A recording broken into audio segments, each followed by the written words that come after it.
Alright, ladies and gentlemen, I am trying to think of like a neat structure on how to boil this down. Oh, thank you very much for the bad. Oh, Elite 500, thank you very much. I hope you're enjoying Korea. I saw the picture with you and with Leader and the gang. I hope you're having a good time. All the best to you, Elite 500. Good to see you. Avcon, thank you much for the Prime Gaming. What's your prediction for the finals? Well, my prediction is that T1's going to win, but I don't think that is the most interesting part about the conversation we're going to have today. I can say up front that I believe T1 is going to win, and I think that anyone who analytically doesn't believe in that case, I think maybe they are thinking about some nuanced cases. But I'm going to present those too, like some angles that Weibo has. There's some potential angles. First and foremost, we break down the path, right? Weibo went through a path that was relatively low resistance. We saw like the case where they went Gnar into Rumble, they played the Caitlyn lanes, bot lane, really strong Kalista. I think that, Weibo definitely have, a very, very weak path to success. But I think the key thing that we see about both of these teams is that in terms of where they've landed meta-wise, I think that top lane, jungle, I think these two roles, I think that they are very, very competitive, both of them, right? We're going to break that down further down the line. I think that the key thing where Weibo didn't reach and meet a lot of resistance, I think was bot lane. I think that's the crucial part about where we saw resistance or not. And Weibo against Bilibili, they showcased their Kalista Renata Glask prowess, right? I think this was the game that Weibo's bot lane played the absolute best. And I think that when it comes to Weibo in terms of how they match up against Bilibili, the crucial thing about Bilibili is like, how do you manage, like, what kind of Shun would we see after Jarvan was out? What kind of impact would Bin have against the Shy? Because that was the most hyped up matchup. And then of course, mid lane, I think both Yagao and Jahu didn't have the most intriguing tournament. So it was just a question of, probably Nico will be perma-banned and then they're gonna play it by ear. But Nico was opened here and then they went for the Bel'Veth case, right? In terms of how Bilibili progressed in the series, I think that they failed to recognize when Bel'Veth was good. So I think that they were wasting a ban here, right? This ban that they are throwing here, I don't think is necessary because I think Bel'Veth is in tune together with Rumble, right? I think that Weiwei has shown a very, very deep champion pool. We're going to have Rel, Jarvan, all that business, the Maokai, exactly the same way Ona has been playing. Very little Lee Sin at this tournament. Maybe we see some Nocturne action, right? Poppy is something that both of them played, right? Which is like a counter. Sejuani with the right mix of top laners. My point here, right? In terms of what Weibo had to face in terms of bot lane pressure, I don't think T1 had to, T1 had to go through a much worse gauntlet, right? T1 won't play Bel'Veth. I think they won't need to ban it. What are you talking about? Weibo is the one playing Bel'Veth. It was Bilibili that banned Bel'Veth. So, I repeat. Weibo's bot lane, I think, is going to be the weak part of this process, right? Because if we just pull up the beautiful website that LS has made, I think something that you can almost safely assume, I think that you want to make sure that there's no Kalista gameplay. I think this is one way where Weibo Gaming's bot lane can be competitive, right? I think Kalista here, I think this is a champion that is a strong ban. You can also go the route of banning Renata, right? Banning Renata could also be an angle because I think Crisp has been very, very good in Renata. But I think in cases where Kalista is not in the picture, I think that they are very, very happy to play their Ashe cases, right? I think that still, Crisp, when we think of Crisp, the best champions, I would say that Renata probably was the champion he performed on the most. The reason I consider the Kalista ban a little bit heavier is because if the enemy plays Renata, I think it invites like a lot of strong champions that that of course our friend here likes to play, you know. So I don't mind the case where they open up Renata, because it invites the ranged champions that of course they really like playing, you know. Like if all of these supports can be played into Renata, and Renata will have a very hard time, you know. So I think the angle of banning Kalista makes more sense, and inviting the Renata, because I think it opens up the pool a lot for the enemy, and at the same time it is something that of course they could pick themselves, you know. They can definitely pick it themselves. The other concern for Weibo is that, let's say they ban Kate. They ban Kate because the key thing, even though they played Kate, Gumayushi has so many answers into Kate that simply goes so deep. It goes so deep. And this is the main concern. This is the main concern for Weibo in my mind, is that in terms of the answers they have, it's very limited. But in a case where let's say they don't pick Kate, the Caitlyn flex is so frustrating to play against too. It's so frustrating. So if you are in a position where you play against the flex Kate, then we need to see if they are willing to go the Ashe Varus cases, you know? But I think there's also scenarios where the enemy can slam it completely, right? But I think from T1 side, I think if they just pick Ashe, or if they just pick Varus, and they just pick one, because these three ADs, right? These three ADs are champions that they can send in support, right? So in my mind, as long as they pick one and they choose depending on what the enemy shows, I think they will always have like a strong point, you know? In terms of like the discussion, right? If we the reason I wanted to open up the conversation about why the meta became what it was, because it was a question that I was asked. But honestly, with in terms of how fast the shift happened, I didn't have a good answer right away. I needed to really sit down and think about it. I think what having a very strong bot lane gives you, right? I just pull up a Rift Kit. What having a really strong bot lane gives you, it gives you the most amount of options in the game to play the game. The thing is, just because you have full control of a bot and you're pushing and you're strong at level 1, it lets you control the wave according to the convenience of your mid laner, your top laner, and also your jungler. Right? This is crucial. Additionally, in terms of how control bot converts into bottom side is also crucial, right? Because the first Drake, you know, in League of Legends, people think about, like in competitive League of Legends, you should think about your clear in 10 camps.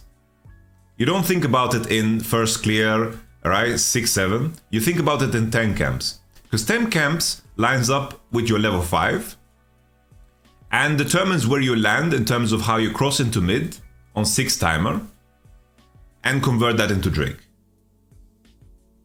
What are we counting when we say 10? Is that we are counting the first full clear, right? First full clear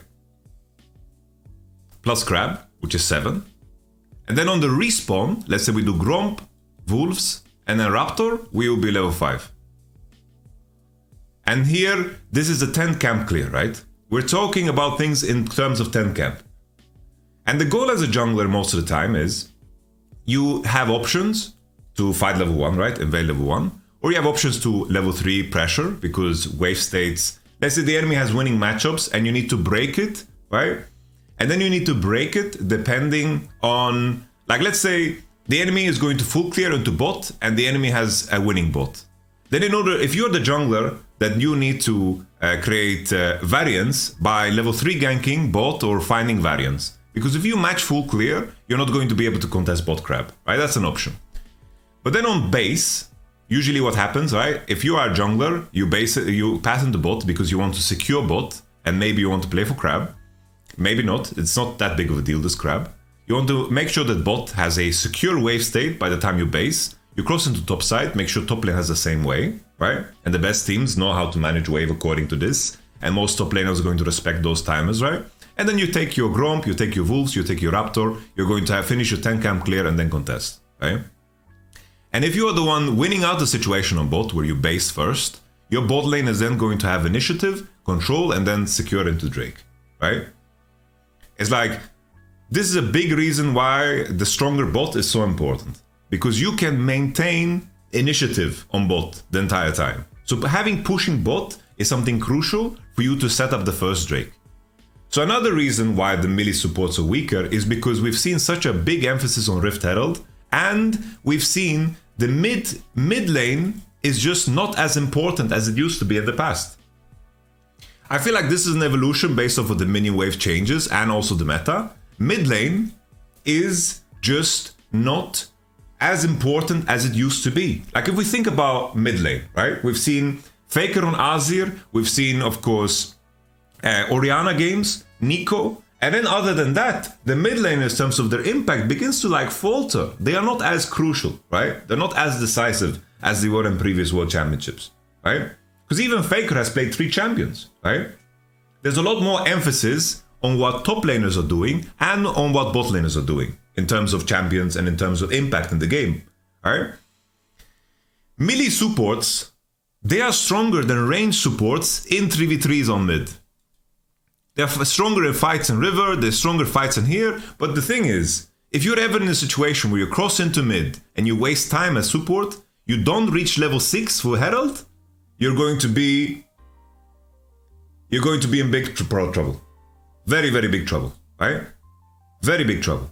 So, we talked about Drake, and now we're talking about Herald. The impact of bot lane being stronger and getting level 6 on support is crucial. And this ties together into the Herald situation. Because what happens is that the 730 wave, in most cases, this is the one you hard contest, your AD bases, your support can cross into mid, take XP on mid, share that wave, get level 6 into Herald. And if you, for some reason, right, roamed and you tried to impact the Orianna lane, this is going to be mighty harder for you. And the same thing goes for jungle, right? After the 10 camp clear, right, you go into Drake's situation, timer of the game is 5:30, right? And then after you, let's say you complete Drake, you do golems, you are 6 minute 30 plus, and then you go into top side, your Gromp is gonna spawn and the blue is gonna spawn, and you need to be in a situation where you contest Herald because level 6 on jungle is crucial, right? These are the beats that need to be hit in the game, right?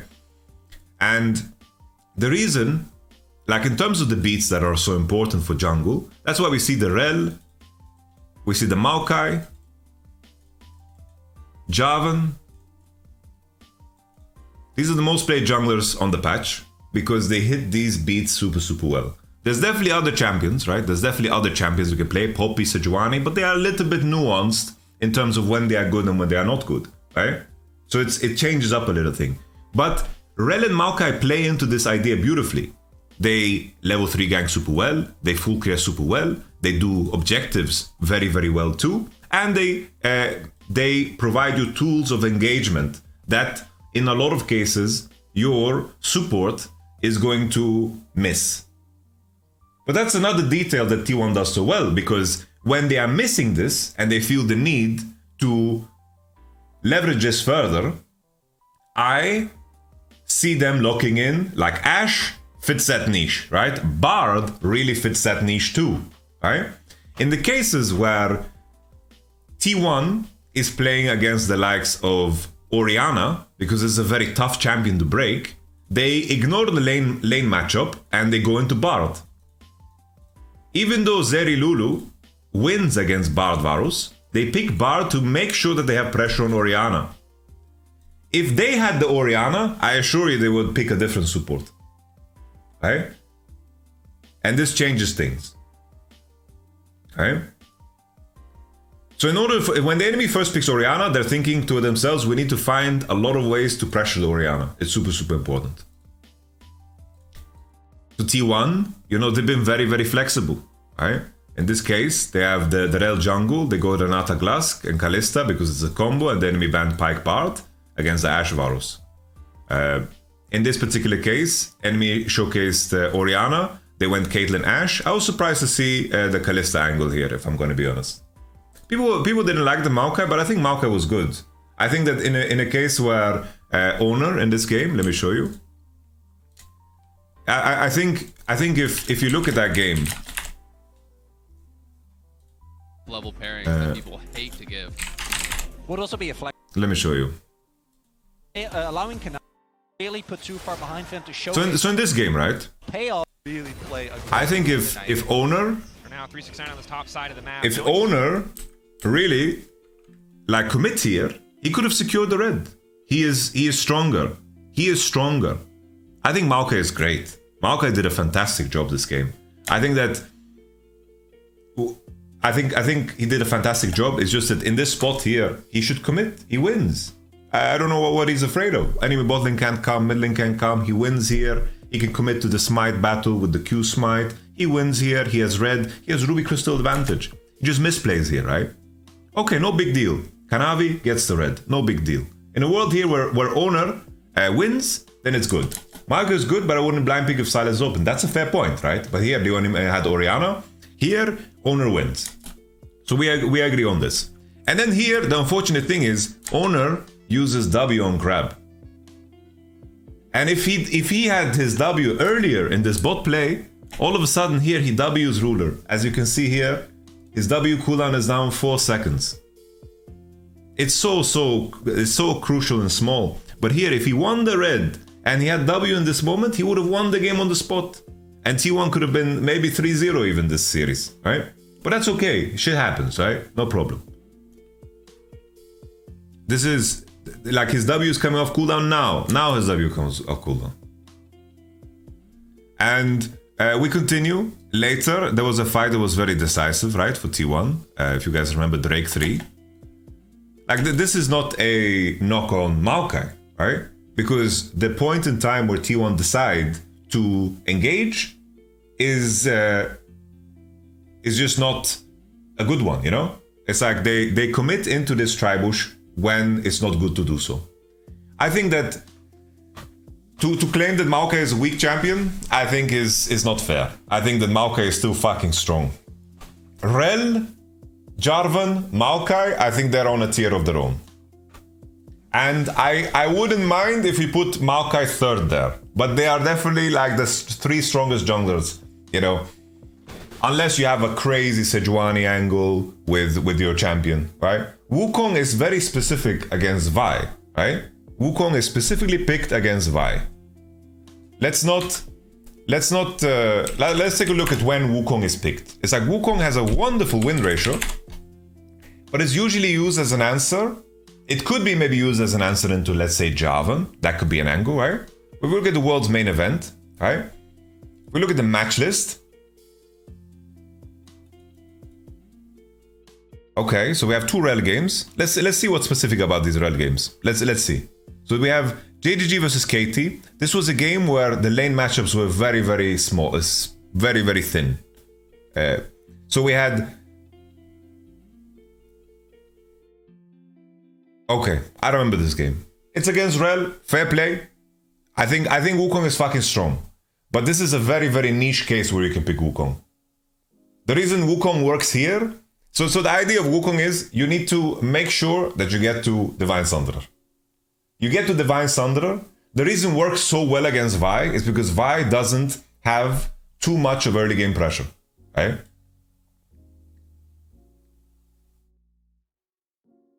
So Wukong works in games that are very, very slow. Here you have Sivir, Rakan against Xayah, Nautilus. Very slow. You have Mage versus Mage mid, and then Aatrox versus Jax. Not super volatile. Here, Kanavi can easily coast and just clear camps on cooldown, and he won't be rushed to be active in the game. Very cool, right?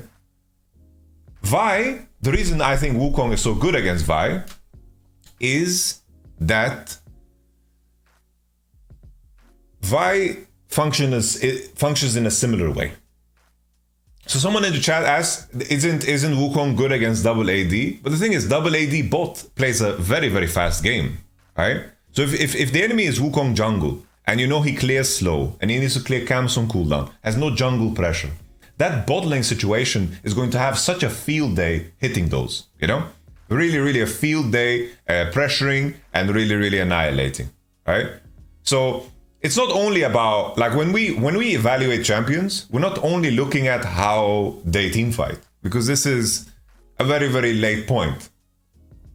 That's what makes Javan so strong, or Rel so strong, and also Maokai so strong in almost every case, because they offer CCs and abilities that really, really like fuck you up. It's like there's never a case where, unless the enemy has Silas for Maokai ult, which is still arguable, there's never a case where Maokai, Javan, Rel don't offer you a great amount of utility, because they're also quite strong earlier in the game, right? So this was a little discussion here on Wukong. To bring it back, to bring it back to the discussion, what I meant to say, right? The reason a double AD bot lane is so crucial is an additional detail is, I think that having this bot lane and having full control of a bot also means that you have so many choices for jungle.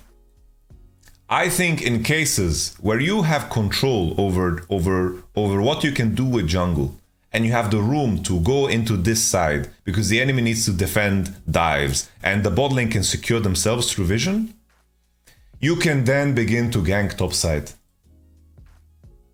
This might sound crazy, right? But having the stronger bot actually gives you room to pressure enemy top. At the highest level, if you look at any sequence that teams do in order to pressure top and gank top, the reason you see it so rarely is because you need to secure bottom side first.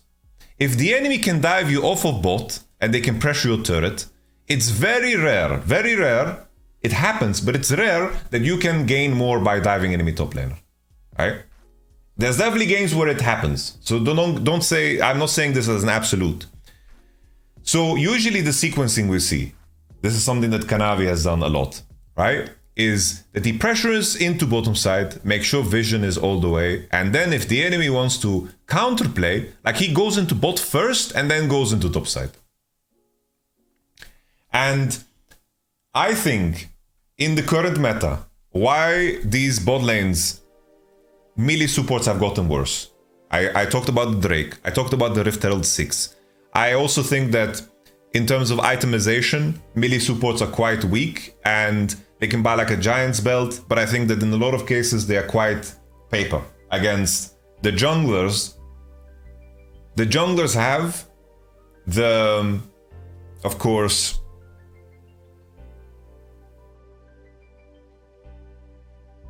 the tools, right? It's like if Rel is in the jungle, what makes Rel OP in the jungle is that she has way more gold than a support.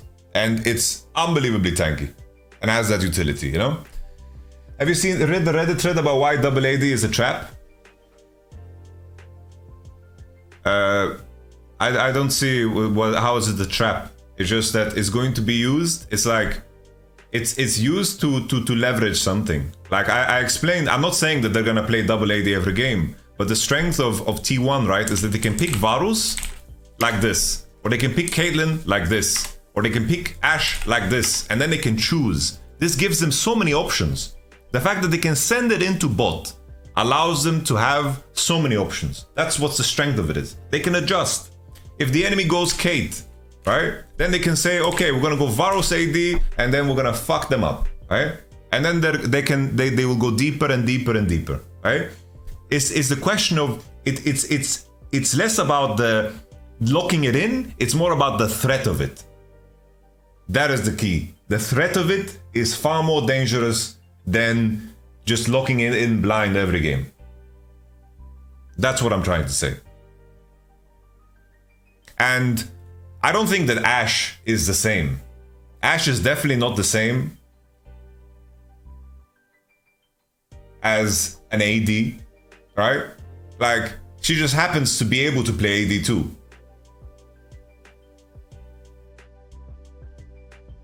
Like, we're just, I don't want to get into the weeds of semantics because Varo, like Ashe has itemization options and she can definitely function as a support. Like she does everything a support can do. She has her E, she has her slow, she pokes well, Hail of Blades into R. Like she does everything a support does, you know?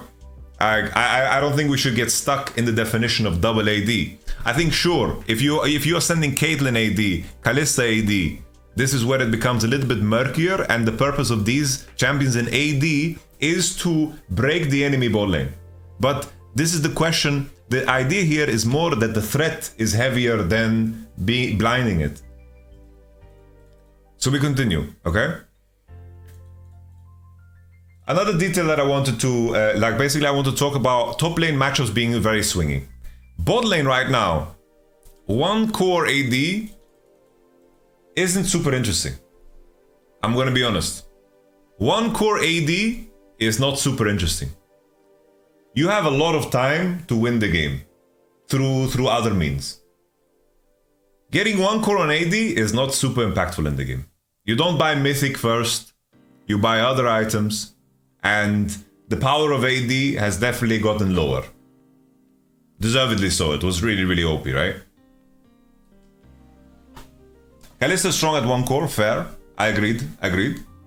I'm just pointing out why we have this change of bot lane meta, right? Usually the biggest swing is when ADs finish Navori. I think Kai'Sa is the best example. Kai'Sa is so weak for such a long part of the game. You're practically playing 4v5 for a very, very long part in the game. AD is late game assurance? No. It's like there's too many points in the game that matter before leading up to that point. Seven Guma 2v1s people. Well, that was a beautiful play from Gumayushi, but let's be honest, a big part of the game has been played, right? So the majority of the game has already been played, and you need to get yourself to that point. So it's like the ADs that are stronger at 3 core, that's a very, very big ask. Very big ask. I'm just mentioning this, that being strong at 1, like 0, 1, 2, this aspect is an important part of the game. Especially when you look at T1's games, it's like 4th Drake is killed at minute 24. If you are behind, you're not even finishing 2 core. You're not even finishing 2 core in that case, if you're behind. Which is what is implied here, because I'm trying to justify how the meta shifted, you know? Right?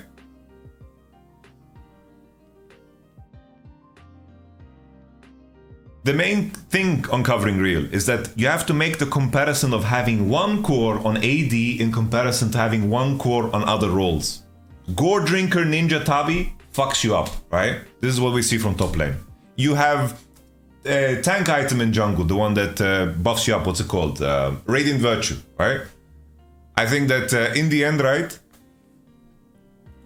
the one item core, you have to compare it to the other roles in the game to determine the strength of the role. So, my point is, once again, bot lane, the ADs take a lot of time to scale. So Kai'Sa, like Kai'Sa needs fucking 3 items. She needs 3 upgrades, 3 items. Like her power curve is like fucking legit like this. And then she gets an upgrade. Then it goes fucking like this. Then she gets another upgrade. And then it's like she's gonna play against fucking champions that are like this. And then like they go like that, you know? But let's say here she has 3 core and then she becomes strong. But the thing is, it's like the majority of the game gets decided here, you know? It's very tough. So that's another reason why the bot lane meta has shifted, you know? So I think I've mentioned all of the reasons. I guess another reason is level 1. Level 1. It's like these bot lanes that you play with double Hail of Blades or with the range supports and the long range ADs. It's like it gives you the option to late invade. Like every game, Every game that we saw, T1 versus JDG, game 1. Really, let's not underestimate how fucking brilliant the level 1 gameplay is. Because here, they won the game already. Like, they late invaded. This has nothing to do with bot lane. But they late invaded. They took the enemy top side. They defended their own camps. They killed fucking 369 who's running Flash Ignite. This is disaster. Really, really disaster. We look at game 3. I think game 3. Maybe it was game 2 actually. Game 2. Game 2 the same way. As like the conditions that T1 came out of. The conditions that they came out of here was absolutely insane. Knight lost all of his HP. All of his HP, 2 potions gone. They lost the Raptors. They get killed 2 here on the lethal. There comes Owner. They trade 1 for 1, but Maokai got the kill. And like this is already so decisive. Really, really decisive. And then look at game 3, JDG. They put the enemy to the test, right? They put the enemy to the test. They also dropped the level 1 strat with the Varus, Ashe, and Wukong. And they managed to get a split map. And here T1 positioned quite poorly. I don't think that they prepared well. Usually here what I would want to see is either Owner does his wolves and then re-invades here. And then he does his wolves and re-invades. Or they killed the Raptors together and then one-shot them together with Rel Q, right? That's also an angle. Like I think they could have played this a lot better. But I just wanted to highlight that having these swingy bot lane matchups allows you to take initiative at the early part of the game, right? And I think I've summarized my reasons now as to why I think bot lane is in such a big meta shift, you know? I think just to write it down in the paint document. So we have Dragon, okay? Dragon 1, right? Dragon 1, Rift Herald, 6, level 6, Prio. So basically it's like the melee supports don't have time to roam. They don't have any room to roam. They don't have any room to do anything, okay? And then you have level 1 strats, AD 1 core, very weak. So playing bot lane for the sake of initiative is more important. And then it's just that initiative. How do I spell initiative? Did I spell initiative correctly? Initiative for top jungle. So just to summarize it, if you just tuned in now, watch the VOD, and I did a more thorough breakdown. But these are like the points of it, right? And tank, soup, itemization, trash. They are paper. Tank supports are paper. Rakan is the outlier because he's very mobile, right? Rakan is the outlier. Rakan is an outlier, right? So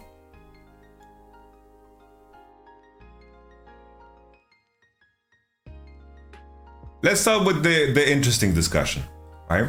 If we think back to the finals that T1 lost to DRX, there were like people wanted to just say that T1 choked, but I think there is some nuance that we can pull away from it. The nuance lies in the fact that I think patch-wise, DRX were at the forefront of everything. If we think about what Kingen played, what Zeka played, and also crucially what Beryl played, I think they were really like in a great position meta-wise. The mistake that T1 did, if we want to flip the coin, I think that T1 lost the plot in terms of where they could find value. So, what T1 like to do? A great example is this game. They give Orianna, they traded for Javan, and then Faker is willing to play Azir into a champion that we all consider is rather broken. He's the only player that has been successful playing Azir into Orianna and won. He has switched it up now, plays the Showmaker runes, Hail of Blades. So, this is a proposition that they've agreed to. There can be cases where T1 goes too far. That example is, right, last year we had the Aatrox, right? Aatrox was way stronger last year than it is this year, but the main idea was that, yeah, Zeus can pick into Aatrox, he can play many things, but he did this because he was doing it to gain value for his team.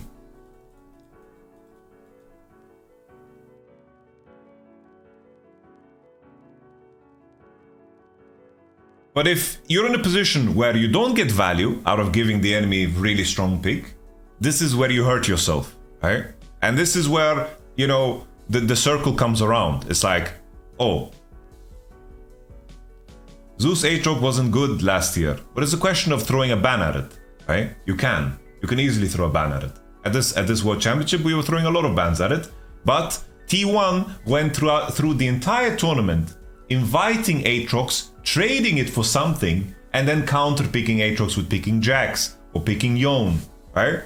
If you guys remember back, I remember this very clearly, right? Because if we look at this draft, T1 versus Fnatic, game 1, right? So we have this game.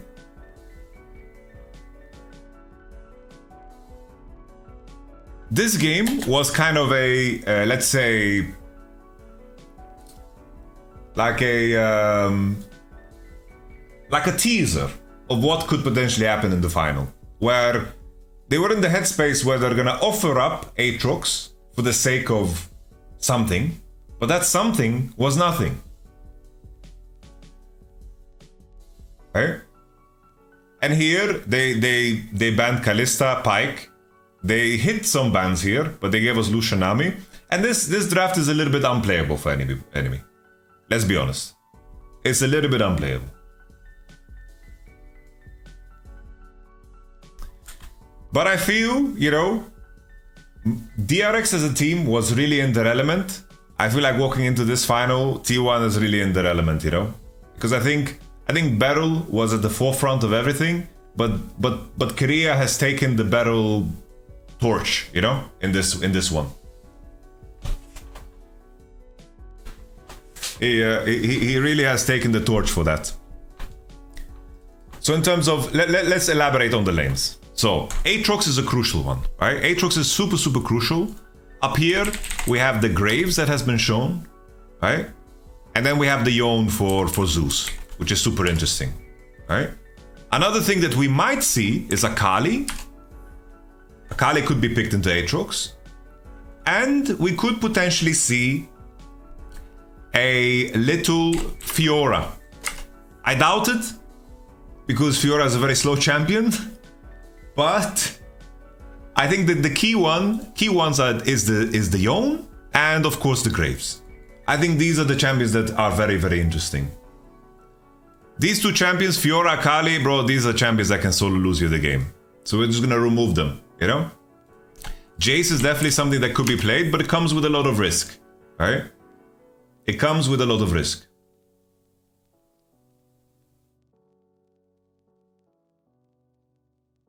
Aatrox is going to be the go-to blind. You can definitely play Jax into it. You can play a Renekton into it, you know? There's things that you can do. Aatrox is going to be the go-to blind, I think, for both of these players. Something that I hope that both won't do is that I hope they don't invite the Rumble. This is where, if we are thinking of a scenario where Weibo could gain value, is if T1 invite the Rumble. I really don't think they should. Rumble is crucial for the Bel'Veth that he liked to play. And I think this is a game plan that is very solid for of course, Weibo. Like in my mind, I think that you should start in the place where you do something like this. I don't think you should give Rumble. And then I think the hope is that you can trade jungle. You get the prio jungle for enemy Orianna. Because I think honestly, Xiaohu Orianna is not a thing. I wouldn't be surprised if we're in a scenario where Orianna gets permabanned by Weibo. I don't think Red Side should open ban. And then you can be in a scenario where you pick Nico over Azir. We could start off something like this. And then Faker can look for Sylas angles, right? They get to pick the jungler first, and then Faker here, he will finally show us why he spammed so much Akali, so much Sylas, right? We'll finally see it. Because literally Faker has been preparing for this all of this time. He has prepared for this all of this time. Like if we pull up his solo queue account, let me show you guys. We pull up his solo queue accounts. How do I do this? Multi-search, pro matches, registers, summoners, T1. And then we have Hide on Bush. Hide on Bush. He went on a Syndra journey now. He went on a Syndra journey. But he's been playing Akali, and he's been playing so much Akali, I think his hands are going numb. His hands are going completely numb. So, I repeat, I think this could be a situation because I don't think Xiaohu is as comfortable playing into Azir after the things. Faker hasn't played Syndra for a very long time, but he literally has a skin. He has a fucking Syndra skin. So I'm sure he can like wake up again, you know? So it's like Sylas. Someone mentioned Corki. Yeah, Corki could maybe be played, you know? It's like fucking Syndra can be played in some cases. Like if we think about Xiaohu, where he could go potentially after our like he could also be the one playing the Sylas. These are some adaptations that he can go in that direction, you know? You can even, like someone mentioned Ryze, sure you could play Ryze, but I think that the Akali Sylas is the most likely, you know? And then the priority here will be, it's like the best jungler. And then the question will be, can we find, it's like, this could be a dream scenario, I think, for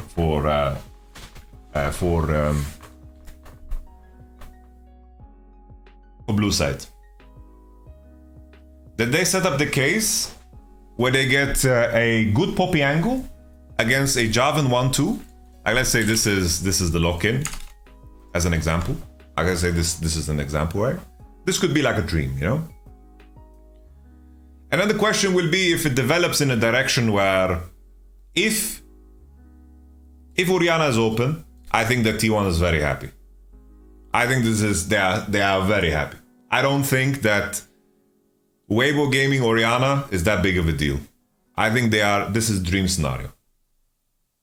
I think Orianna ban will come out and we are going to see this type of adaptation. Then eventually we might move in the direction where maybe they swap out one of these bans to then ban Azir too. Because I think this is where Xiaohu isn't super comfortable. And then champions like the Ahri must come out. The Sylas must come out, you know? And then in this spot, you have something like a Jarvan first pick. Maybe they will stick to maybe they do like a rel ban, you know? They do a rel ban. Let's say they ban a bot lane or two. Let's say they ban Varus. Or let's say they ban Ashe. Or let's say they ban Kate, right? These are bans that can happen, right? And then you play it by ear, you know? And then it's like in this spot you have to ask yourself, do you go the Kalista, but then the enemy can go like Renata, Ashe, and play it like this, and then the enemy doesn't have an option to go Kalista into support. I feel like the biggest thing that haunts Weibo, I think, is the biggest thing that haunts Weibo in my mind is that bot lane is so hard. It's like bot lane is insanely hard, man. It's so hard. Because Zhao Tristana is good, yeah, but I don't think Tristana is that great in the current meta. That's the thing. I think like what Zhao has in his pocket is Ahri, I think Jace, Sylas. I think this is where he wants to go. I think this is what he wants to play.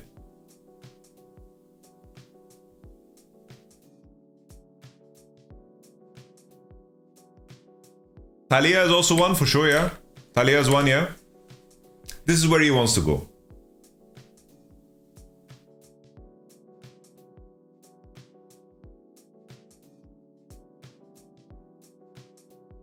But either way,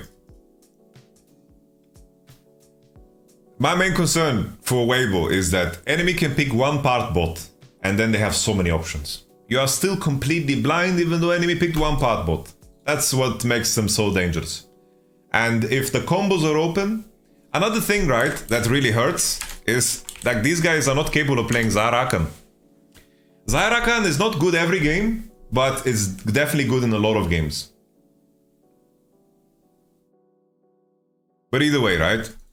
You get the Renata, like let's say you go something like you have to go Ashe. Then you can choose if you go either like Jarvan here or you go Renata here. And then let's say the all mid lane is out and then Faker says, I want to 5-pick. And then enemy, like let's say you drop a Poppy here. You have a good time, you know? You have a good time. My point is that these guys don't play Zahrakan. Like Weibo Gaming is not gonna play fucking Zahrakan and T1's not gonna play it either. I wouldn't be surprised if Rakan won't be picked ever this series. And this is already like problematic. So maybe you just leave Kalista open. Why won't T1 play it? Because they want to play the range supports, they want to play the oppressive bot lanes. They don't like. They can definitely play Zahrakan, but I don't think that's where their headspace is right now. I think it's very likely that Zahrakan won't be played. I think that there are... Keep in mind, I repeat. Weibo Gaming, don't play it.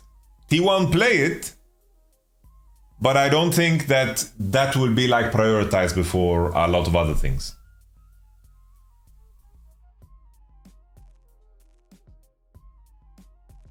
That's what I'm trying to say.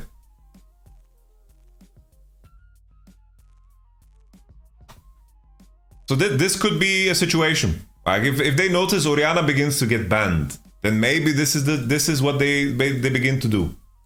But I think this is a problem for Weibo. That I think that they are gonna have to ban Orianna on both sides. I think that part is tricky. And I think that when they do ban Orianna, I think Azir ban should come out, and I think that T1 looks very tough to beat. They can play Ori, but I am not impressed by the Orianna of... I am not impressed by the Orianna. Let's say this is the situation. As an example. Let's say they set up this. This looks already very hard, I think, for blue side. Like you can choose, of course, if you go Kalista, Renata. Maybe this is the best thing that you can hope for, you know? Maybe it is. But you can also not ban Poppy, and then you can just pick Ashe. Let's say you pick Ashe, Azir like this, and then you open up yourself for the Poppy on 3, then Kalista becomes scarier, and the enemy won't want to do this.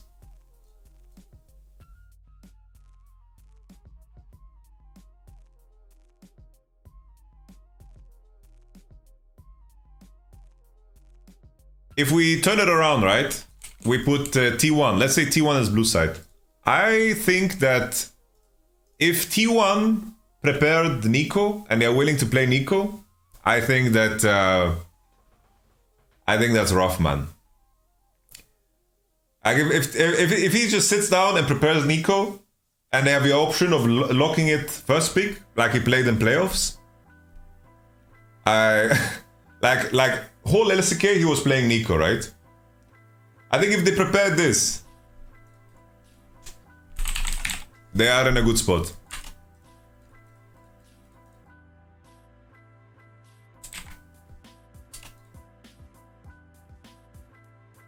They're in a good spot, and they can really have a good time. I think the big question here, right, is that it is true for a lot of mid laners at this tournament, but if we look at something to explore, Xiao has been a little bit all over the place. Like the Nico, you shouldn't allow. He likes the Azir. The Orianna doesn't look comfy, I think. And then I mentioned Ahri, Sylas, Taliyah, Jace. These are champions that we mentioned that he played. While we look at Faker, I'm curious what's hiding behind these doors. But judging off of Faker's solo queue account, this is something he's been preparing for the entire time. He's been trading Orianna, Azir over and over again. But I'm assuming that no one's gonna let him Orianna. No one's gonna let him Orianna. And this is just his order of priority. He doesn't have Orianna, he picks Azir.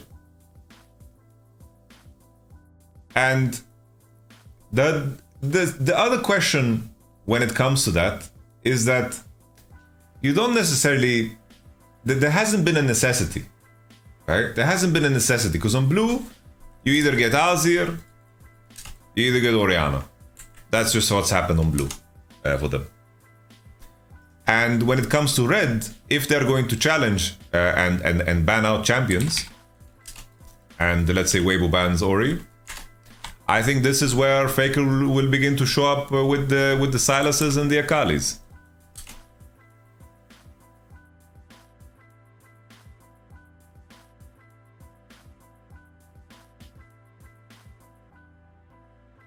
Sometimes even Yone. And I think this is where Jahu will play Jace, Taliyah, and sometimes Sylas himself, but in this direction, yeah? And then Syndra even. Right? I think this is where red side becomes more convenient because answering is better. But I think it's an interesting topic to raise up and bring up. The idea that Faker hasn't shown anything else. And I keep in mind, right, in summer playoffs, it's like the main thing that Faker leaned towards was Nico and Azir. And when these champions were targeted, he was not the same player. But of course, he had the hand injury, right? He had the hand injury, so it's not quite the same, you know? But there were situations, for example, MSI 2, where his go-to champion was K'Sante, right? And other than that, when K'Sante was targeted, like Faker's K'Sante was God mode. But then when K'Sante was removed from the pool, we got to see the Nautiluses and so forth. So it's like, there is some historical nuance to this. I'm not saying 100% Faker doesn't play more champs and is ready to play more champs, and not going to perform on more champs.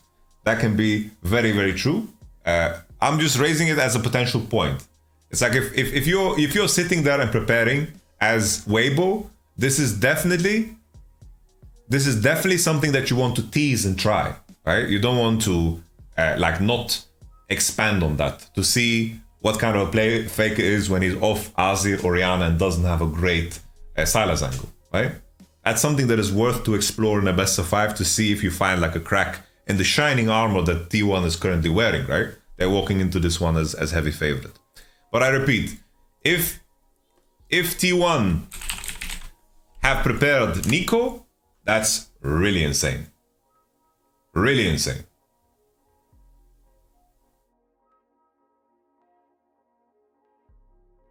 Why do you think nobody says he might pick Lissandra? She provides similar things like Azir or Orianna. I don't know how you put Lissandra in the same bracket as Azir and Orianna. They are literally completely different champions. Azir and Orianna are strong laners, mages that scale super well into the game. They provide a lot of long-range pressure utility, while Lissandra is very short range and is more in the bracket of, as Sung Yinwu said, it's more of a jungle supporter. It's like Galio, Lissandra, Nico to some degree, Ari, Annie, these are champions that really need to leverage jungle prio. What makes Nico an outlier there is that from 1 to 5, she's super strong. When people say points like Mauro Lucas here, he says, Lissandra early team fight is very strong though. The thing is, you know, you walk into the shop, let's say you need to find a vehicle of transportation. And you're telling me, these wheels are fantastic. And I'm telling you, bro, there's no engine here, there's no steering wheel, there's no windshield wipers, there's no seat. You know, you need to have some purpose, some full completion in the game, you know? Like we saw Lissandra spot, right? Where the Mad Lions picked Lissandra, right? That was a good Lissandra game. I'm gonna highlight it here. They pick Lissandra because the enemy is showing Vi, so Lissandra gets value. Also, Lissandra needs to just walk towards Belveth at all times. She needs to just push and fight. And it doesn't matter if she's 20 Cs behind, 30 Cs behind. The purpose of this game is to get Belveth ahead. Then she can work. But also, she's just the worst version of Nico. So it's like here, I would say, why the fuck don't you play Nico? This is a Nico game, right? What makes Nico different is that Nico's 1 to 5 and also 6 is it really like curves out super well, because the level 1 is OP, level 2 is OP, level 3 is OP in terms of lane. While Lissandra isn't as powerful. And also, Lissandra is hurt very hard by cleanse and mercs, you know, because a lot of her power budget is in that department. Nico is just the better list, yes. Nico is the king right now of that, you know. But nevertheless, we continue. Where was I at? So, if it isn't obvious, if someone joined in, I do believe that T1 is better. I think a potential angle where I think T1 could blunder is if they give Rumble first pick. I don't think they should. I really don't think they should. I don't think they should give Rumble first pick. I think that's an angle for them. I think if they give Rumble first pick and all of a sudden Belveth opens up and it opens up a whole new game, I don't like that at all. I don't think that they should be in the practice room and say, I can play Aatrox into Rumble. I really don't like that. I think that gives the enemy like room. I don't think you should give them this room. I think Rumble should be permabanned this series. I think that if they end up in this spot and they have answers to any Kalista first pick or any Renata first pick and they can deny the enemy Kalista-Renata combo with their 1-2, I think that they are beautifully well off here. This is, of course, this Azir ban is contingent on Orianna ban. If Orianna is open, the enemy first picks it and they can do something like that, I think that they are rocking and rolling. And the enemy goes, like here you just pick a part bot, let's say you go Varus, enemy go Kalista, Renata, and then you say, yo, we can just fucking play Poppy here. And enemy banned, let's say they banned Rel and they banned Caitlyn. Let's say these are some example bans, okay?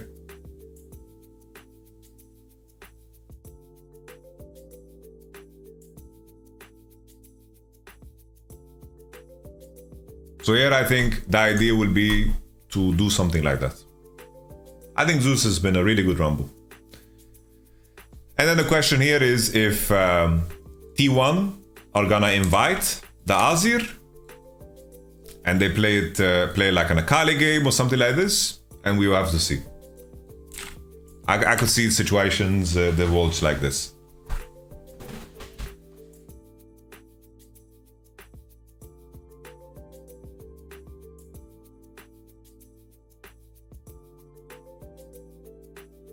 Vega goes Corki into Azir pocket pick.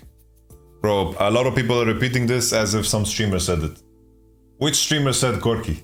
Corki, sure, guys. Corki can be played into Azir, sure. Like, That's fine. K-Drum. Oh, nice. It's definitely like you have options, right? You can definitely play Corki. It's like there's oh, it's just that it's a very slow champ.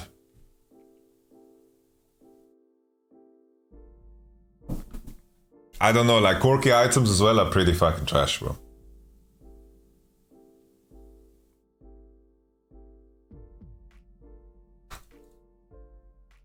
We're gonna see Nautilus mid, guys, so it's coming back.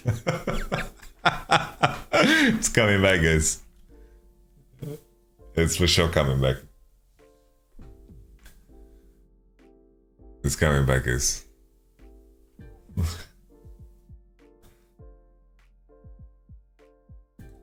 But yeah, sure. If the enemy bans like Akali, Sylas, let's say, and they had to drop, let's say they wanted to pick Jarvan and then say they pick like Aatrox or something like this, so the enemy picked Aatrox and they want to pick their answer.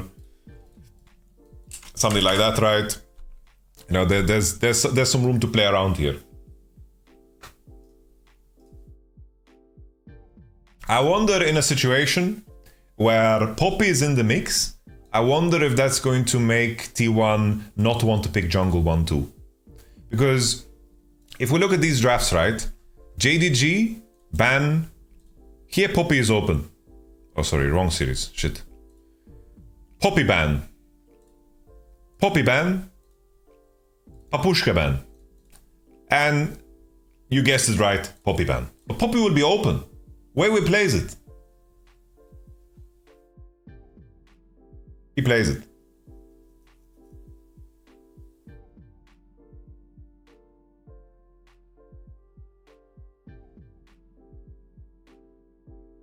So it could be a situation where they're like, yo, Poppy is open, we don't want to prioritize Jarvan, we're gonna slam Poppy into enemy Jarvan if they lock it, and if they don't lock it, we pick Jarvan here on 3. So that could be a thing. And then let's say they go Maokai, and then let's say they pick, like, let's say this is the draft, and they drop bot. Could be something like this, you know?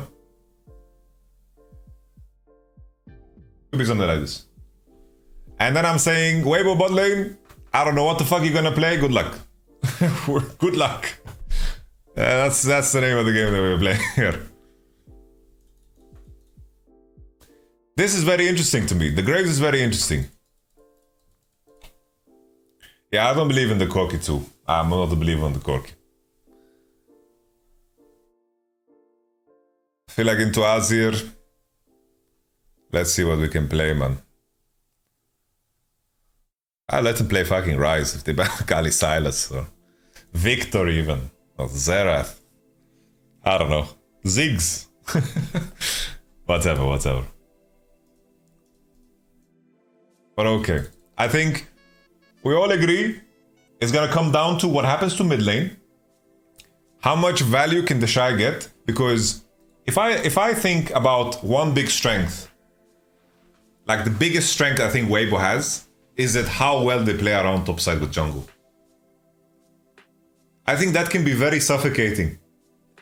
If we look at the game that T1 like lost to JDG, game 2.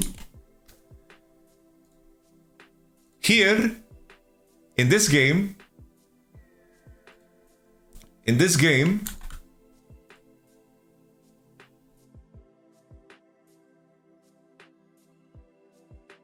Zeus was getting pressured by Vi because she crossed into topside, showed on vision often, and Zeus didn't have the same freedom to go. And then they found ways to like snack him and break his neck in half, you know? And through this, K'Sante was very comfortable in the game in a weaker matchup, and he had a good time. In that game 3 that JDG lost, you guys remember they managed, like, because Wukong was so fucking fed here as well, they just dove Zeus and killed him. This type of shit can get dangerous. I still think, even though I think Owner has done like a magnificent transformation and he's played really, really fucking good. I think Weibo and Owner by far the best performing junglers, both of them. By far the best performing junglers. I think you have to lean towards owner a little bit more because, like, on paper, his competition has been fucking massive. You know? Like, it's just that the amount of respect I have for T1 running the gauntlet that they have is juicy, you know? It's really juicy.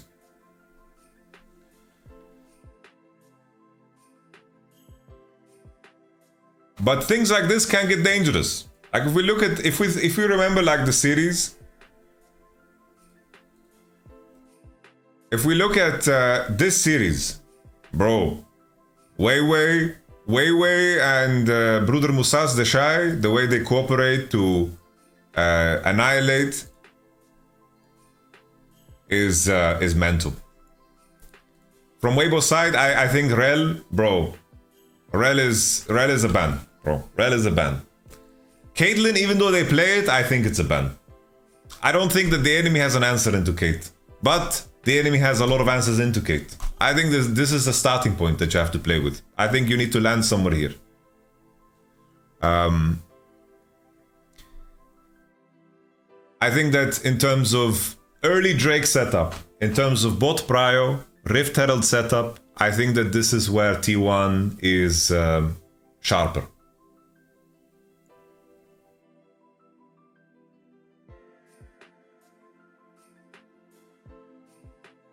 I think if Weibo's gonna win somehow, it's because T1 lose the plot over what they should allow to be picked up. Like, let's say they give Rumble, or let's say there's a game where they pick Aatrox and then the enemy plays Graves, and Weiwei and of course Deshai can really push Zeus out of the game. I think that's something that can be dangerous. But I'm saying that not because it's easy to do. It's more that, you know, that's an avenue that Weibo should explore. It's like, we make a new one. Weibo, question marks, basically that the enemy should enter. It's like, Weibo should Rumble,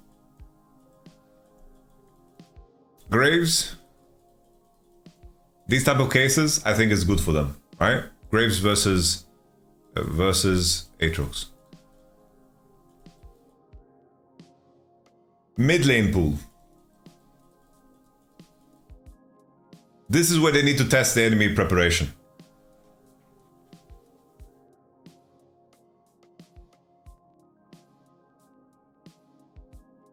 And then it's like, they need to find ways to stabilize bot. But I don't know how they do it, man. I really don't know how they do it. Enemy can play Kate, Ashe, Bard, Jhin, Varus. And then they can play Xayah, Rakan. They can play Kalista. They can play Draven. Like, the depth that these guys are bringing to the table is absolutely mental. Nyla. Bro, I didn't even mention Senna, bro. Nyla, Senna. Like, bro, it's endless. It's like the hope here is that T1 trip over themselves, right? That they have to trip over themselves somehow. Well, I think even they can play... Like, people might not like me saying this, but they can play Lucian Nami.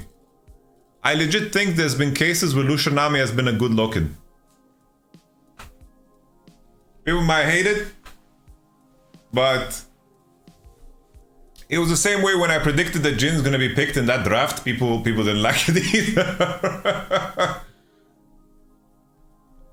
I think Lucian Nami, like, if we see a lot of bans going into 4-5, let's say they ban Kate, Varus, and then enemy picks Aphelios, and there's no Nautilus. They can just like Lucian Nami, boom, you know, they can play it like that.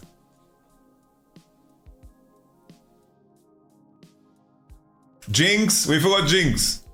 Jinx, Aguma plays Aphelios too. You know what is so awkward? Because we look at light. If we look at light, let's define light, okay? Let's look at light. What? This is the wrong light. Holy shit! Is this like some prediction that Light's gonna be very Korean on the finals? This is some prediction. No, I'm kidding. So, Kaiser, Zeri, we can count off. Xayah doesn't want to play. His big champions, right, is Caitlyn and Kalista. Those are the big champions we've seen at this tournament. Caitlyn, Kate, plus Kalista. No meme. No meme, guys.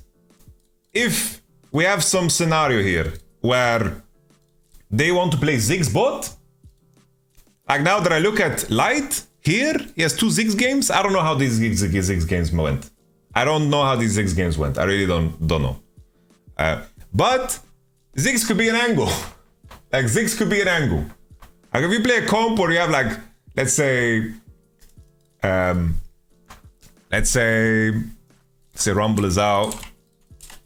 Let's say we have that case where Alzir is out, okay? And let's say... What the fuck do you first pick here, man?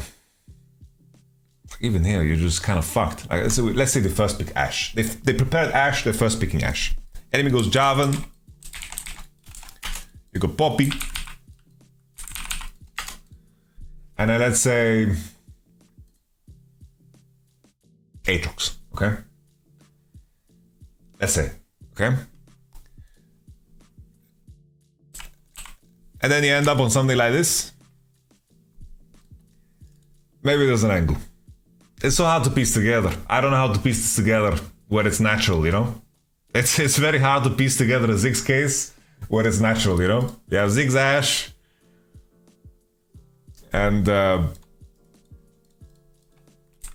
something like this, you know?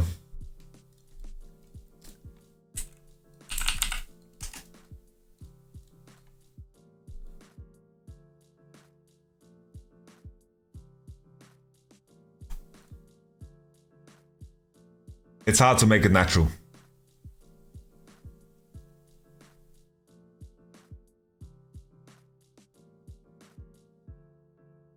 I think Belveth should be removed from the pool if they remove Nico Rumble.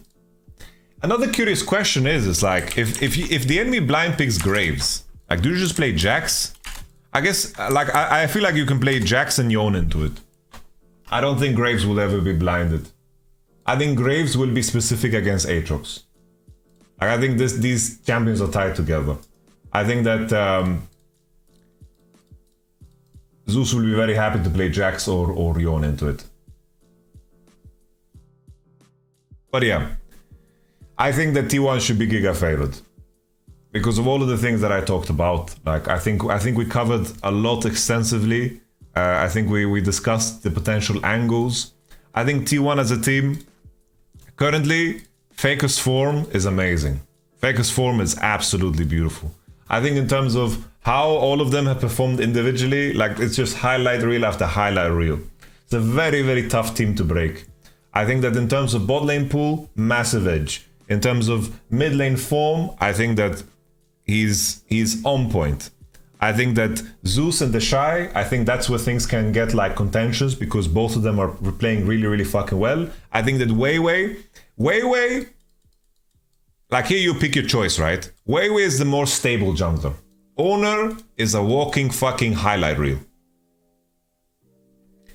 Weiwei is the one that is the jungler that goes to the scorecards and he wins a unanimous decision. Owner, he leg kicks the enemy in the head. So you pick here, right?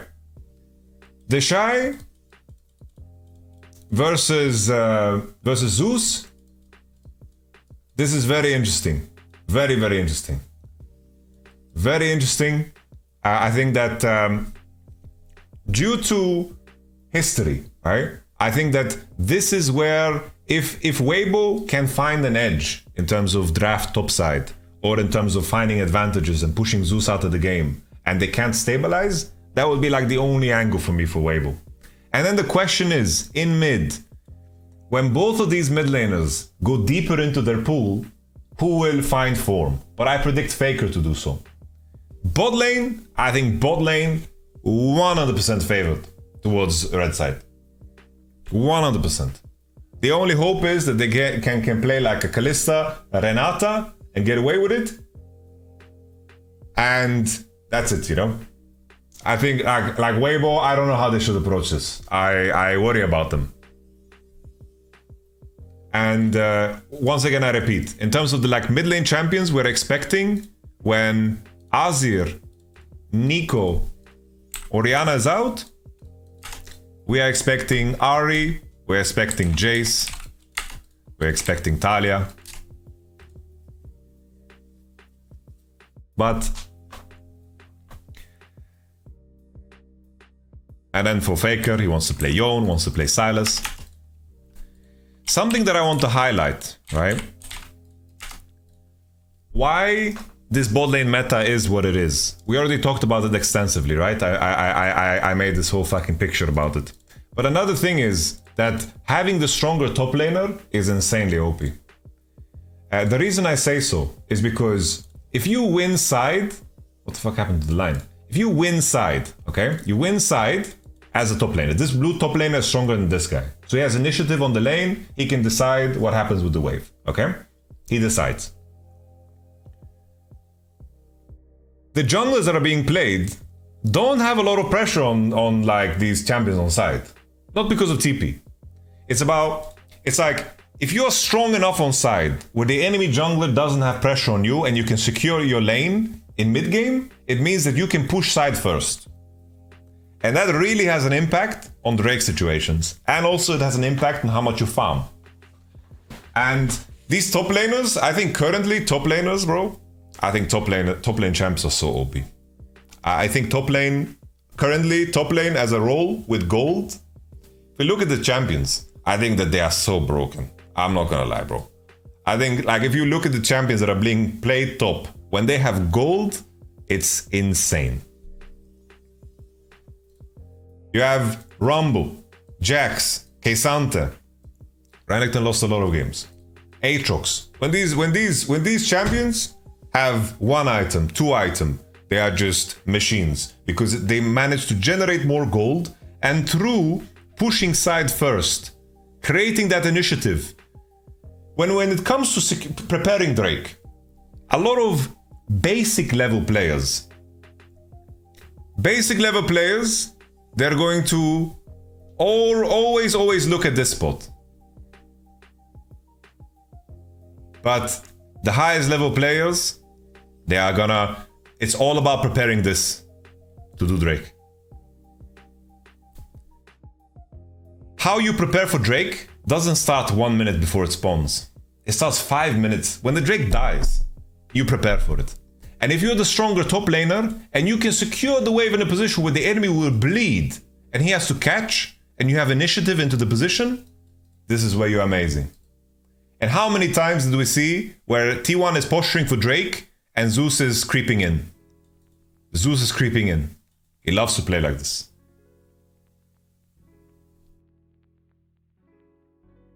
What if Zeus just plays a tank so the Shy can't carry?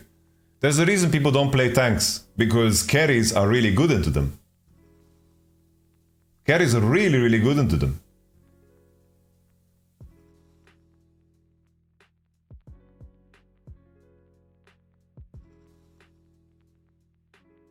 Graves' short range, how come he is good pick into Aatrox? Because he can perma push, harass him under the turret, and he can dash out of his W. He has many dashes, has a lot of armor, can push. And a very crucial thing for Graves is that he has fleet footwork, so he can't get harassed. So even if the guy is playing fucking Comet and trying to chip away at your HP bar, it's like the way a lot of Aatrox lanes play is that, let's say people pick Jax into Aatrox. Jax needs to perma Q. He needs to perma Q and perma trade. If Aatrox has room to marinate the Jax by Q1ing him and then fucking him up, then Jax can't play.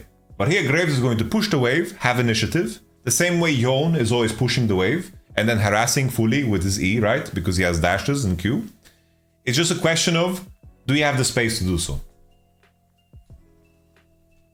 If Aatrox can rotate his spells and he can take his time, he has a really, really good time.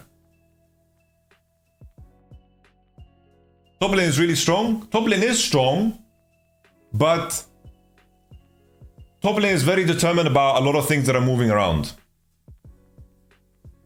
Keep in mind, we all agree that T1 is the favorite tomorrow. It's like my prediction here, like if people feel better. I think T1's gonna win tomorrow. Now we're just exploring scenarios where can Weibo maybe find an opening? You know, because I think that's an interesting conversation. Because I don't think it's interesting to say that T1 is favorite tomorrow. Everybody knows that. Everybody knows that. And I think that we've explored some interesting scenarios, right?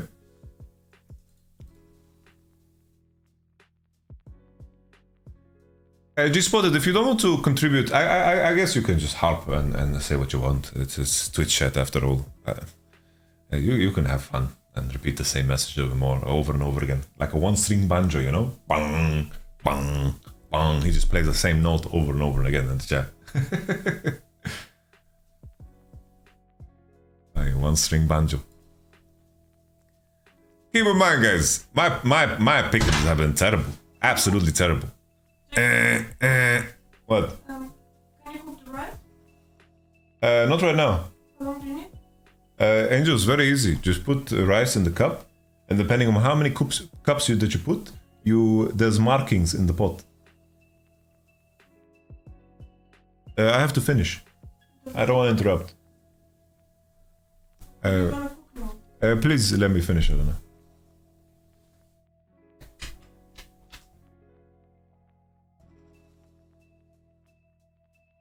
There's a rice cooker.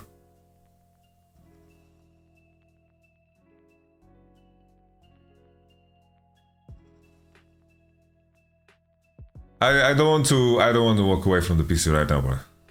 So my pick'ems has been tragic, bro. My pick'em has been worse, like the garbage, absolute garbage,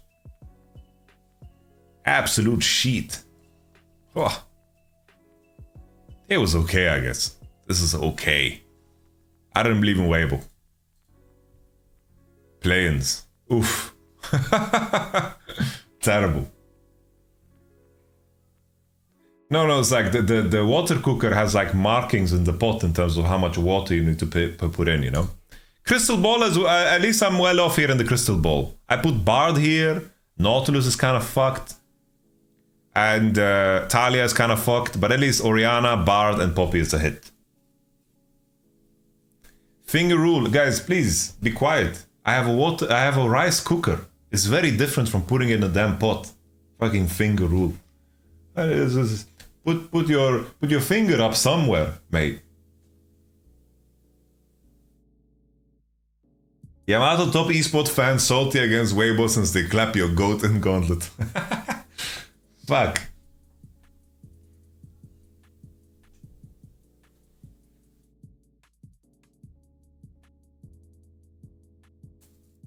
What do you think the score will be? I think T1 is such a heavy favorite that I expect a 3-0. I expect a 3-0. But, you know, like, it's interesting how everything developed, right? Because T1 walked into this tournament, like, into the quarterfinals with no one to practice against, and they practiced against some pickup teams and Kwangdu Freaks and so forth. And now Weibo is the team that has no one to practice against. So I wonder what the fuck they're gonna cook up. I just think it's so damn difficult to try to play the game of catch-up. Because that's what JDG tried to do. JDG tried to play the game of catch-up. They tried to play the game of catch-up and they got really smacked on the forehead, you know? And I think if anything is gonna be the difference here for Weibo, I think it's mid lane pool, and then I think also it's the fact that Deshai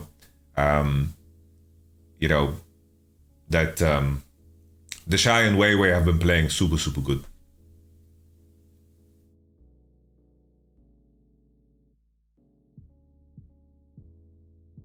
I think it's important not to take away from DRX though.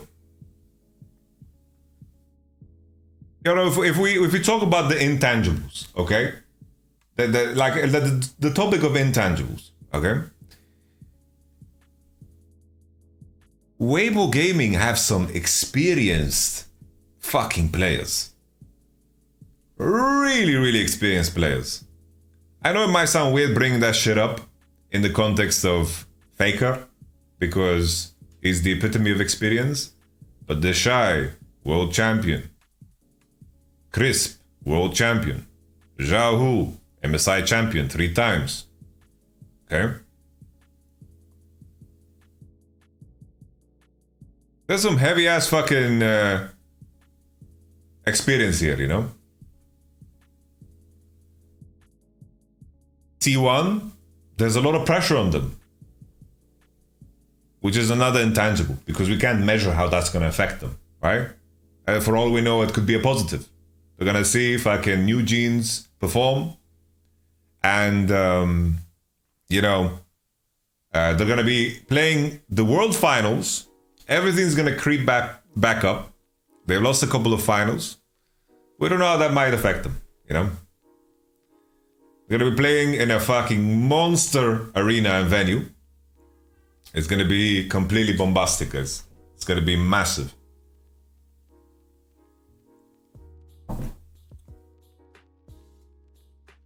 And things are fragile. Like, things in esports are very fragile because you walk in as 5 players, and sure, sometimes you have a sub. Sometimes you have a sub, but you walk in as 5 players, and whatever these 5 players bring is what is going to affect everyone.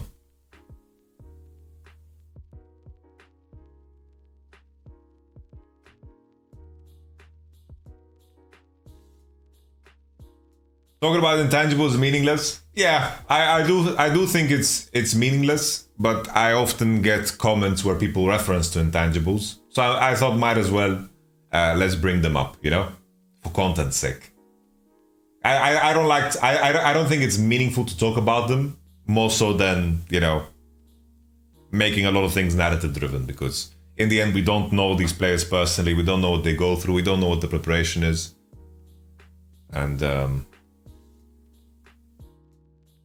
And there's more to it than that, yeah.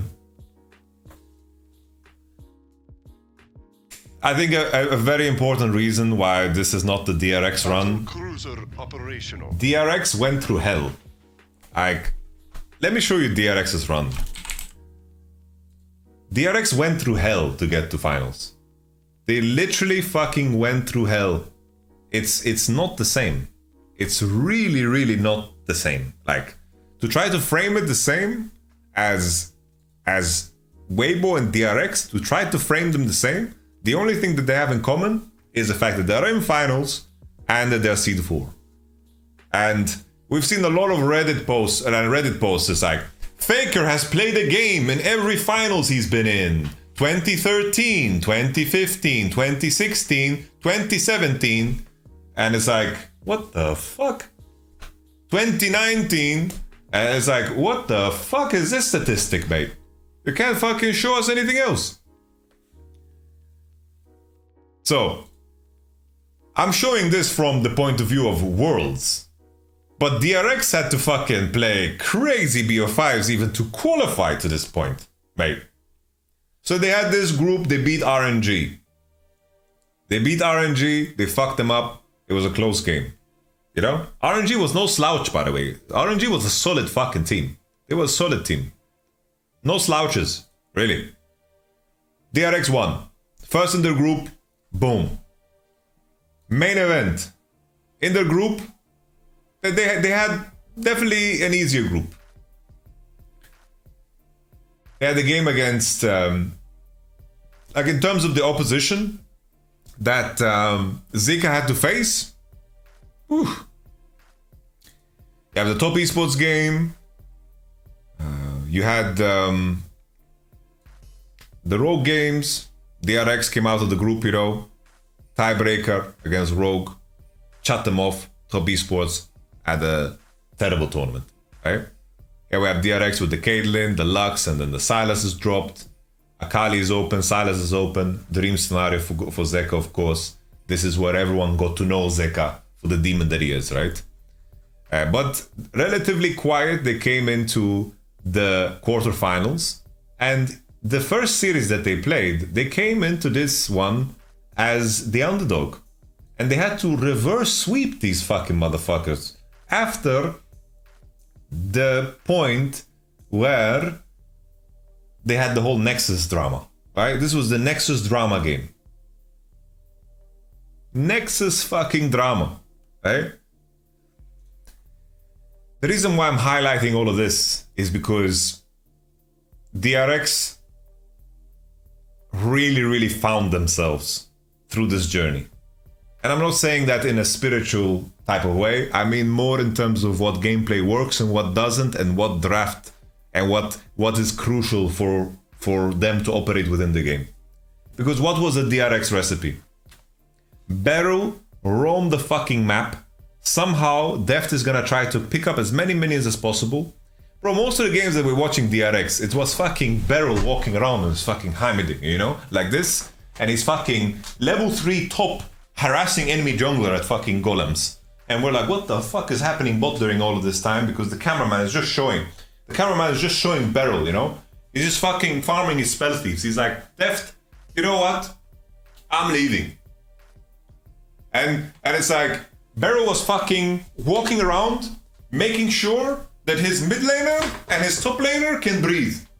That was his job. He was like, yo, I'm gonna walk into mid and grenade enemy mid laner and W him once, and then he's gonna fucking, you know, make sure that these fucking Akalis and the Silases and the Aatrox can transition to the point where they carry the game. And then somehow Deft found ways to be useful, even though Beryl was the wildest motherfucker on the planet. I swear if Beryl was on down one this year and he had the same form of last year, holy shit, that team would have been different. Because that team is full of the wrong balance of givers and takers, you know?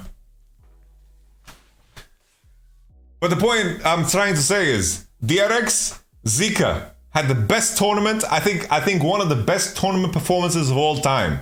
Of all time. Zeka was insane. Zhao is not coming in with the same level of fucking juice, you know? He's not coming into these finals with the same level of juice. He's just not. Plain and simple. Plain and simple, he's not coming in. I love Zhao, but he's not coming in. Like, his cock isn't as erect as Zeka's was coming into that finals.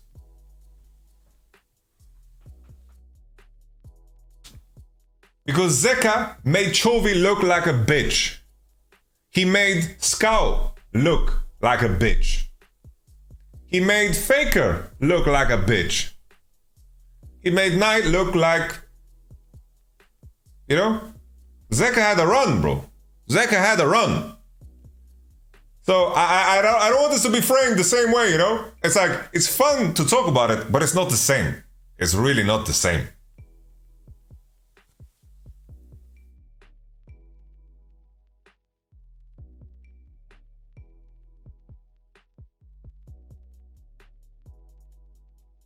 And this time around, I feel like T1, bro, they've been pimping. They have been pimping. They are the pimps. They are the pimps. So, I repeat, T1 victorious. There's gonna we need some freaky ass shit to happen for Weibo to win.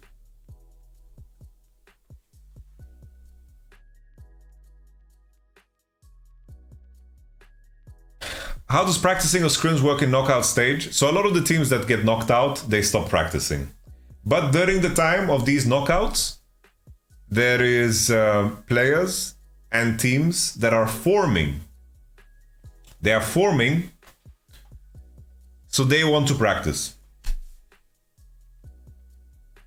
So KDF is a team that's preparing for next year. Please say Weibo wins, don't vote for T1, beg you, they're gonna lose. Nah, blood. We're gonna get superstitious? Come on, man. How is this final different from last year's final in perspective of T1? I did mention a lot of those things. Weibo is not coming in with the same level of fire as DRX coming into the finals. And I think it's easy to say in hindsight. But if you want to, like, if there's anything that you want to say for Weibo, like, the cope take would be, they didn't have to show much. That would be the cope take.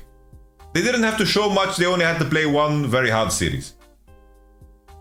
That could be the cope take. That they've hidden super much. That's a cope take, yeah? The cope take is T1 choke. But the thing is, I think saying the T1 choked all previous finals, I think is very, very, like, I think definitely they had players that underperformed. But I think that there was very crucial details that mattered more, right? Let's just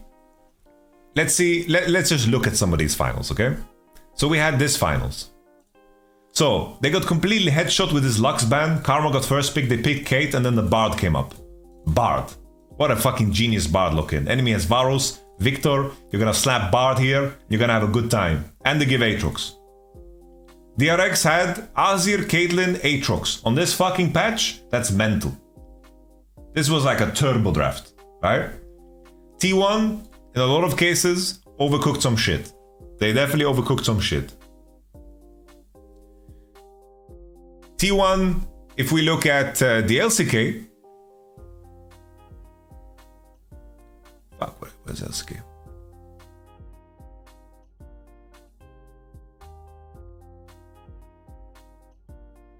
Here when they got 3-0'd, okay, against Genji. Here as well.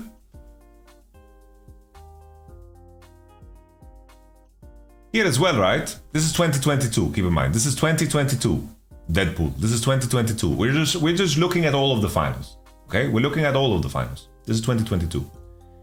You guys remember this meta, right? This was the Zeri one. Where the whole conversation was Gumushi doesn't want to play Zeri. And this was the Yumi situation. And Genji had a much clearer grasp of how to play towards their bottom side, secure their bottom side, and really enjoy the bot side game.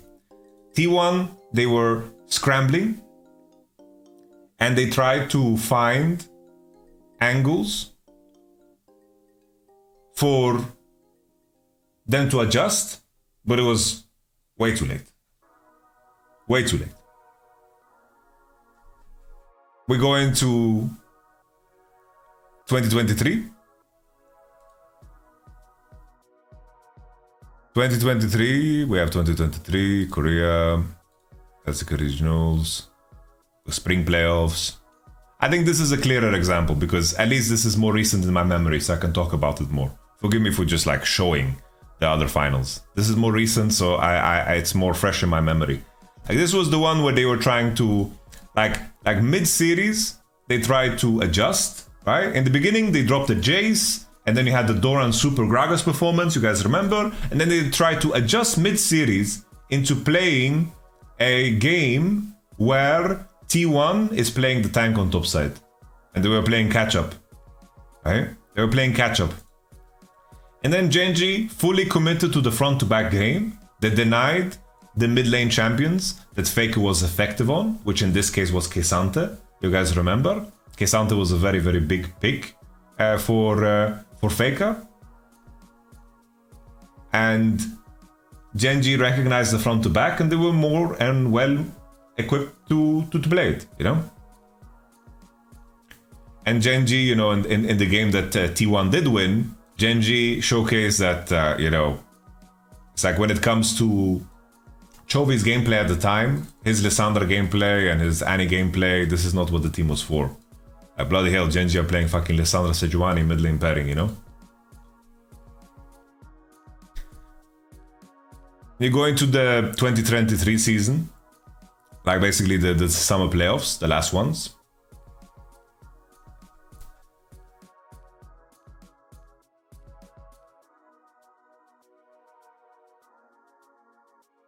T1, of course, they had the whole situation where they weren't even expected to make this final. Right? They weren't expected to make it to here. They really fucking fought hard to get here. Like these series against KT were very close and contested. And here, Fake Red's injury, it is what it is. The reason I'm bringing up these things, right, is here in this particular essence, they tried to be very early with the range support shift. You could see them T1 playing Lucian Nami here as an example. Then they played Aphelios Lulu. And then, of course, they played, the Nautilus Draven angle that they tried here against the Nyla. They were really like, they hadn't figured out what they want to do with bottom side. Because during this time, they really struggled to play with Honor and Korea together. They didn't know how to pressure bot and so forth. And this was the identity crisis that T1 has gone through coming into the World Finals. And the reason I brought up all of these finals and looked at them briefly and short is I think that it's way too simple and way too narrow to say that just T1 is a team that chokes in finals. There's a lot more details to it than that. I don't think that, like, I don't think that's should be the conversation at all. I don't think T1 chokes finals. I don't think that should be like the narrative. I think that that's a very simplistic way of viewing what they've gone through. Hey, Skyheart, good to see you. Good to see you, Skyheart. I remember playing against you. You fucking Riven when you were on Solari. Was it Solari? I think it was Solari. I have some vague memory of playing Yorick against your Riven in some kind of tournament.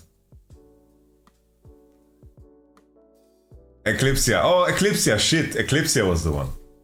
Eclipsia, Solari, bro. It's all about the fucking sun and the moon, bro. It's all the same. T1 gonna win. Yes, I believe T1's gonna win. Did you know he cast a lot of game with Kamiza this world? Oh, that's sick. I like this.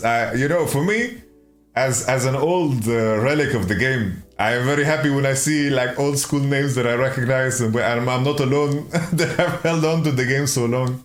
For me, it's always nice to see when like Skyaz is writing. That makes me happy. I see like Edward the other day. This is nice.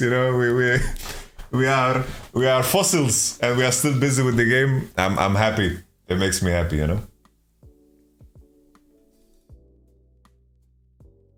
I think also to say that T1 has been unlucky, I think that's also really unfair. That takes way too much away from their opposition. Because Genji did crush them. They crushed them fair and square. They played really fucking good in those finals. They crushed them fair and square. DRX as well played fucking fantastic. If it wasn't if it wasn't for all of these silly ass smites that Pioshik dropped, like that series wouldn't have been as contested as it was,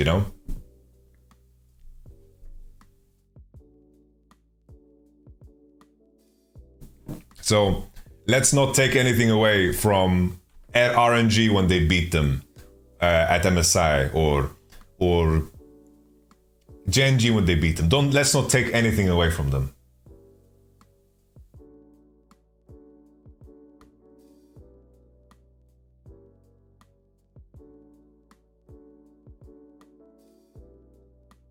But yeah, definitely. Like Zeka was a beast. Zeka was a beast. Like the only reason I hesitate to say that it was the best individual performance of all time, the only reason I hesitate is because it's kind of hard to measure. But he should be in the conversation, and if someone told me it is Zeka, I'll be like, yeah. Because